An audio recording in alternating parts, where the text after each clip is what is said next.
오늘 우리에게 주시는 하나님의 말씀은 신약 성경 마가복음 5장 25절에서부터 34절까지 말씀이 되겠습니다.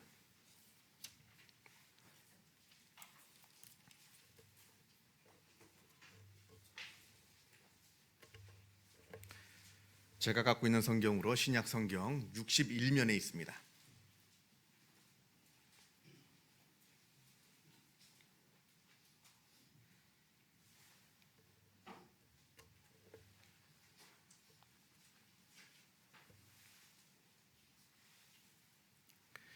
신약 성경 마가복음 5장 25절에서부터 34절까지 말씀을 봉독합니다.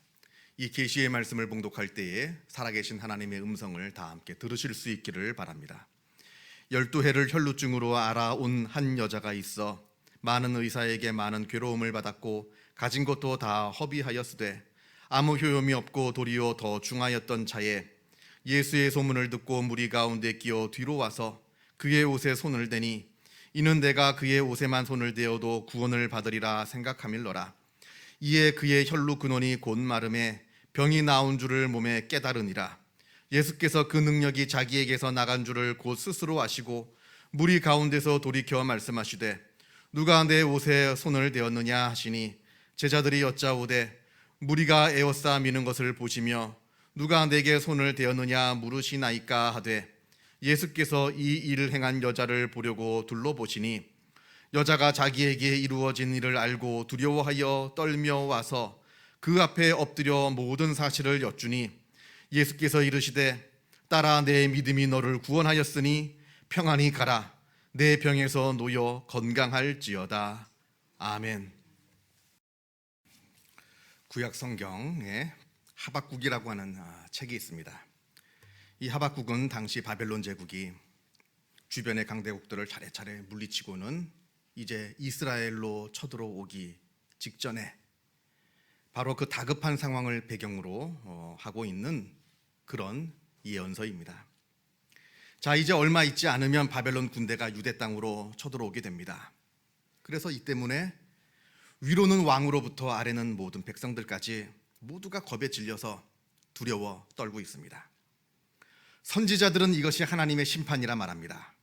이스라엘이 그동안 너무나 많은 죄악들을 저질렀기 때문에 하나님께서 그 많은 죄를 벌하시기 위해서 바벨론 군대를 이스라엘에 보낸 것이다, 이렇게 말들을 합니다. 그런데 하박국은 절대로 이 말에 동의할 수가 없었습니다. 물론 이스라엘이 많은 죄를 졌습니다. 하나님을 제대로 섬기지 못했고 또 우상 숭배를 하였습니다. 하나님의 말씀인 율법을 지키지도 않았고 또 사회적으로도 너무나 많은 타락상들이, 그 죄악들이 너무나 빈번하게 일어나고 있었습니다. 그래서 이스라엘은 마땅히 하나님으로부터 벌을 받아야 합니다만, 그러나 아무리 그렇다 하더라도 다른 나라도 아니고 우리보다 더 악한 저 바벨론이 하나님을 대신해서 우리를 벌하기 위해서 온다? 이건 너무나 말도 안 되는 모순이라고 생각을 했습니다. 이스라엘이 벌을 받아야 한다면 그러면 이스라엘보다 더 선하고 의로운 나라가 쳐들어와야죠. 그렇다면야 할 말이 없겠습니다만, 그게 아니라 이스라엘을 벌하려고 이스라엘보다 더 악한 나라들이 쳐들어온다는 것, 이걸 하박국은 도무지 용납할 수가 없었던 겁니다. 그래서 하나님께 이 하박국이 따져 묻습니다. 하나님은 과연 정의로우신 분이십니까? 하나님의 섭리라고 하는 거, 이게 과연 믿을 수 있는 것입니까? 이렇게 하나님께 따져 묻습니다. 그러자 하나님께서 하박국에게 답을 주십니다. 답을 주시는데 아주 짧은 답을 주십니다. 뭐라고 말씀하시냐면 하나님께서 바로 오직 의인은 그의 믿음으로 말미암아 살리라. 뭐 장황하게 설명해 주지 않으십니다. 왜 이렇게 되었는지 하박국을 친절하게 설명하고 설득하려고 하시지도 않습니다. 그저 하나님은 의인은 믿음으로 말미암아 산다, 이 한 말씀만 하시는 겁니다. 이게 하나님의 대답인 겁니다. 우리가 세상을 살면서 많은 일을 당합니다. 세상이 악합니다. 세상이 불의합니다. 세상이 부조리합니다. 이런 세상 속에서 우리가 많은 일을 겪게 됩니다. 그리고 그때마다 우리가 하나님을 의심하기도 하고 또 하나님을 원망하기도 합니다. 지금 하나님은 도대체 뭘 하십니까? 지금 하나님은 도대체 이 상황을 왜 가만히 내버려 두고만 계십니까? 하박국처럼 하나님께 따져 묻기도 합니다. 그러나 이때 하나님께서 우리에게 주시는 말씀은 동일합니다. 믿으라는 겁니다. 끝까지 하나님을 신뢰하고 하나님을 믿으라. 그리하면 살리라. 믿는 자가 산다. 이 말씀을 하십니다. 이것이 오늘 우리가 본문으로 읽은 마가복음의 말씀의 중심 주제이기도 합니다. 우리가 말씀이 꽤 길어서 다 읽지는 못했습니다만 오늘 우리가 읽은 이 본문은 회당장, 지금으로 말하면 교회입니다. 교회의 장, 그러니까 목사님쯤 되는 거죠. 회당장 야이로라고 하는 사람의 어린 딸과 그리고 무려 12년 동안 혈루병으로 고생하고 있는 여인, 이 두 여인을 예수님께서 고쳐주신 이야기에 대한 내용입니다. 예수님께서 어느 날 갈릴리 바닷가에서 사람들에게 말씀을 가르치실 때에 회당장 야이로라고 하는 사람이 예수님께 급히 와서는 예수님의 발 앞에 무릎을 꿇고 지금 자기의 어린 딸이 곧 죽게 되었으니 빨리 우리 집에 오셔서 우리 딸을 좀 살려달라 이렇게 간청을 합니다. 그래서 예수님께서 그 야이로를 따라서 그 병든 아이를 고치러 길을 나서십니다. 이때 이제 주변에 있는 사람들이 예수님께서 병 고치는 모습을 좀 보고자, 그 기적을 보고자 같이 야이로의 집으로 같이 막 갑니다. 막 여러 사람들이 지금 서로 뒤엉켜서 예수님의 기적을 보고자 함께 길을 따라 나섭니다. 그런데 이때 한 여인이 나타납니다. 이 여인은 무려 12년 동안이나 혈루증으로 고통을 당하고 있는 그런 여인이었습니다. 지난 12년 동안 이 여인은 자기의 병을 고치고자 그 많은 의사들을 찾아가서 병을 고침을 받으려고 하였습니다만 그러나 끝내 그 병을 고치지 못하였습니다. 12년이라고 하는 긴 투병 생활 때문에 그 육신은 육신대로 다 쇠약해져 버리고 말았고 그리고 그동안 모아두었던 그 많은 재산들도 그 병을 고치고자 다 탕진하고 말았습니다. 이제 가진 것 없는 가난뱅이가 되고 말았습니다. 그리고 무엇보다도 더 큰 일은 이 당시 이스라엘 사람들에게 있어서 이 혈루병이라고 하는 것은 부정한 병입니다. 그래서 혈루병에 걸린 사람은 부정한 사람이라고 낙인을 찍어 놓습니다. 그래서 아무도 이 여인에게 가까이 하지 않고 이 여인과 함께 하려고 하지 않습니다. 이렇게 피폐해질 대로 다 피폐해진 이 여인이 예수님께서 오셨다 하는 그 이야기를 듣고 예수님을 만나러 갑니다. 그런데 지금 예수님은 사람들 속에 둘러싸여 있어가지고 야이로의 집으로 지금 사람들한테 둘러싸여서 급히 가고 계십니다. 이때 여인이 그 사람들을 헤집고 들어가서 예수님 뒤로 몰래 가서 예수님의 옷에 자기의 손을 살짝 댑니다. 그동안 아무도 내 병을 고쳐주지 못했습니다만 그러나 저 예수님은 나를 고쳐주실 수 있을 것이다 라고 생각을 한 겁니다. 그리고 그것도 내가 예수님의 옷에 살짝 내 손을 갖다 대기만 하더라도 내 병이 다 고침을 받을 것이라 하는 이런 믿음을 가지고 예수님의 옷에 살짝 손을 대었습니다.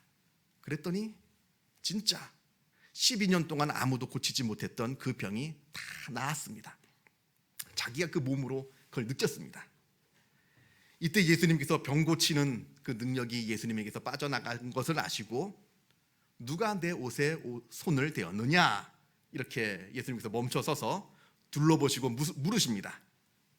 물으니까 제자들이 하는 말이 아이고 예수님 누가 예수님 손에 손을 대는 정도가 아니라 이 많은 사람들이 서로 앞으로 앞서가려고 예수님을 밀고 당기고 합니다. 근데 뭐 누가 지금 내 옷에 손을 댔냐 이렇게 물으십니까? 이런 식으로 제자들이 대답을 하니까 예수님께서 말씀하시기를 그게 아니라는 겁니다. 그냥 사람들이 아무렇게나 손댄 거 말고 진짜 믿음을 가지고 누군가가 내 옷에 손을 대었다라고 하는 겁니다. 그로 말미암아 예수님의 능력이 지금 나갔다. 그 손댄 사람이 누구냐라고 예수님께서 물으시는 겁니다. 그러자 예수님의 옷에 손을 댄 여인이 두려워 떨면서 이 모든 사실들을 예수님 앞에 다 고합니다. 그러자 예수님께서 하시는 말씀이 딸아 내 믿음이 너를 구원하였으니 평안히 가라 내 병에서 놓여 건강할지어다 라고 말씀하시면서 그 여인을 돌려보냅니다. 그런 후에 다시 야이로의 집에 가서 그 딸을 고치기 위해서 들어갔는데 그런데 이미 그 야이로의 딸은 죽고 말았습니다. 예수님께서 그 혈루병 걸린 여인의 병을 고쳐주시고 그 여인과 이야기를 나누느라 너무 시간을 지체하신 겁니다. 이 상황에서 예수님께서 그 야이로에게 두려워하지 말고 믿기만 하라 말씀하시고 그런 후에 그 어린 딸에게 가서 달리다굼 소녀야 일어나라 이렇게 명령하시고 그 소녀를 다시 살아나게 해 주셨다 하는 이야기가 바로 오늘 본문의 이야기입니다. 오늘 말씀을 통해서 우리는 두 사람의 믿음을 볼 수가 있습니다. 먼저는 회당장 야이로의 믿음입니다. 자기 딸이 지금 죽게 되자 다급해진 마음으로 예수님께 달려왔습니다. 그리고 급히 예수님을 모시고 다급한 마음으로 집으로 가고 있는데 이때 갑자기 12년 동안 혈루병을 앓고 있는 그 여인이 나타나서 예수님의 길을 막아섭니다. 지체합니다. 많은 시간이 지났습니다. 여인이 고침을 받고 여인에게 예수님께서 대화하시는 동안에 너무나 많은 시간들이 한참을 지나갔습니다. 그리고는 결국 그러던 사이에 자기의 어린 딸이 죽고 말았습니다. 예수님께서 조금만 서두르셨다라면 아마 그 아이를 살릴 수 있었을 겁니다. 그런데 시간이 속절없이 흘러버리고 말한 겁니다. 그런데 여기서 놀라운 것이 있는데요.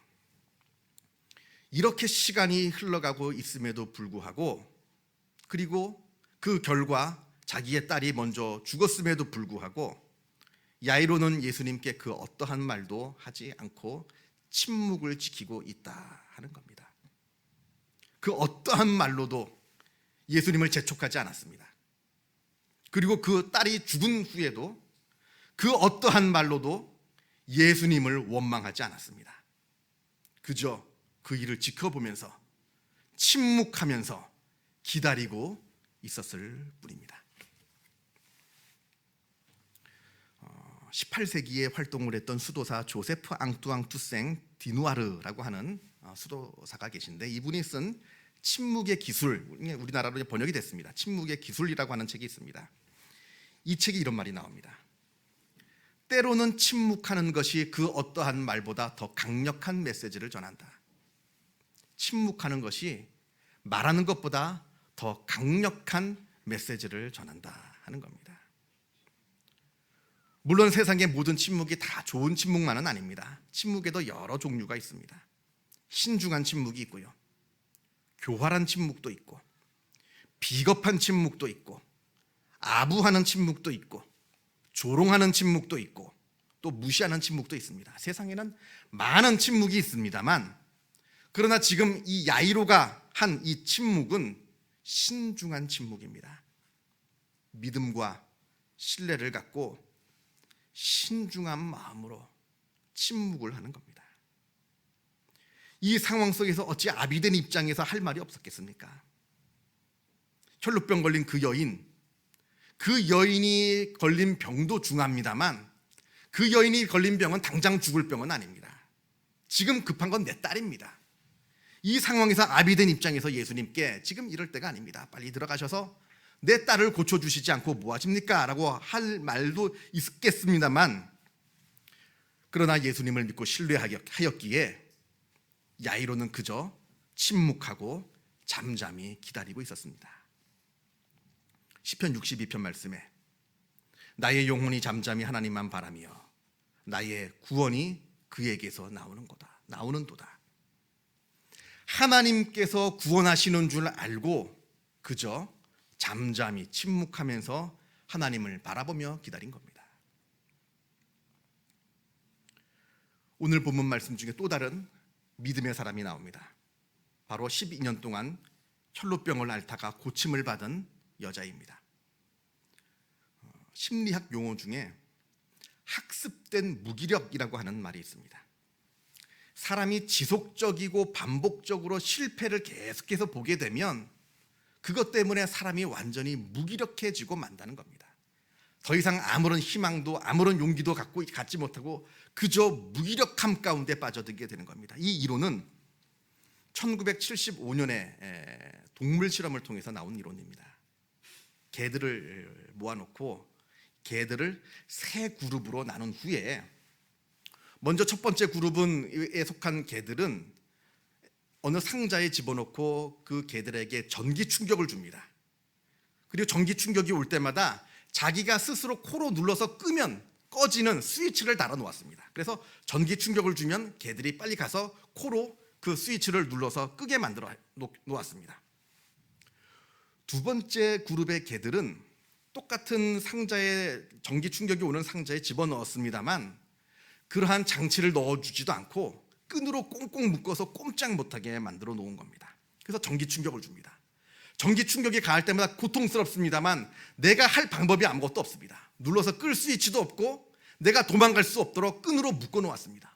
계속해서 전기 충격을 받게 되는 겁니다. 세 번째 개는 상자에 집어넣는데 끈으로만 묶어놓고 전기 충격을 가하지 않았습니다. 이렇게 24시간이 지난 후에 이 세 그룹들의 개를 다 한 곳으로 모아놓고 한 상자에 넣었는데 이 상자에 전기 충격을 줍니다. 그러나 동시에 이 상자의 옆은 낮게 만들어서 맘만 먹으면 언제든지 도망갈 수가 있습니다. 끈으로 묶어놓지도 않았습니다.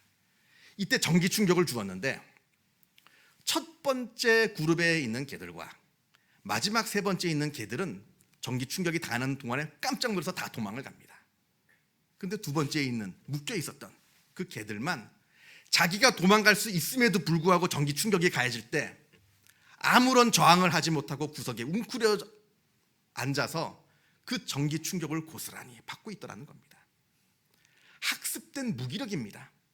내가 아무리 발버둥 쳐도 나는 또 실패할 것이다 라고 하는 그 무기력이 학습이 되어서 자기가 도망갈 수 있음에도 불구하고 도망가지 못하고 그저 그 고통을 당하고만 있더라 하는 겁니다. 지금 혈루병을 앓고 있는 이 여인이 지난 12년 동안 학습된 것이 바로 그 무기력입니다. 수많은 의사들을 만나봤습니다. 수많은 돈을 다 지불해 보았습니다. 그럼에도 불구하고 자기의 병을 고치지 못했습니다. 무려 12년 동안. 그러는 동안에 자기의 재산은 다 탕진하고 자기의 몸은 피폐해질 대로 피폐하였습니다. 이 여인에게 남은 게 무엇입니까? 보통 사람들 같으면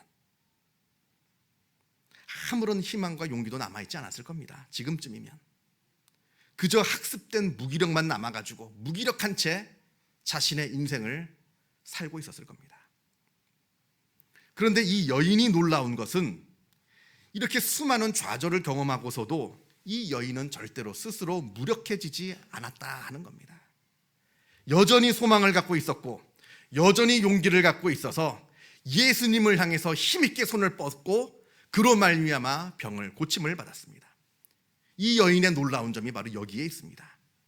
이는 내가 그의 옷에만 손을 대어도 구원을 받으리라 생각함이로라. 성도 여러분, 지금 여러분은 어떤 삶을 살고 계십니까? 풍족하고 평안함 가운데 거하고 계십니까? 아니면 궁핍하고 절박함 가운데 계십니까? 보통의 사람들은 이렇게 생각합니다. 내가 풍요로움 가운데 또 안락함 가운데 거하면 내가 살고 내 환경이 궁핍하고 절박함 가운데 놓여 있으면 죽게 되리라 생각합니다만, 그러나 우리에게 중요한 것은 내 현재의 삶의 정황이 어디에 놓여 있느냐가 중요한 것이 아니라 내가 믿음을 갖고 있느냐, 믿음을 갖고 있지 말아야 하느냐, 여기가 더 중요하다 하는 겁니다. 우리가 오해하지 말아야 되는 것은 내 상황이 나를 살리는 게 아닙니다. 내가 사는 상황에 놓여 있으면 사는 것이고 내가 죽는 상황에 놓여 있으면 죽게 되는 것이고, 이 상황이 우리를 살리고 죽이는 것이 아니라 우리를 살리는 것은 믿음이라 하는 겁니다. 믿을 때 사는 것이고 절망할 때 죽는 겁니다. 잠잠히 하나님을 바라보라 말씀합니다. 끝까지 하나님을 바라보라 하나님께서 말씀하고 계십니다. 이 믿음을 갖게 될 때 우리가 오히려 살게 된다라고 하나님께서 우리에게 힘주어서 말씀하고 계십니다.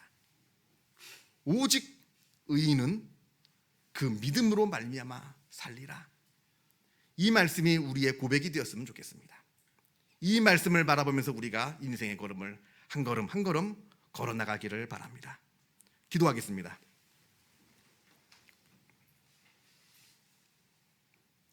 사랑과 은혜가 충만하신 하나님 아버지, 감사합니다.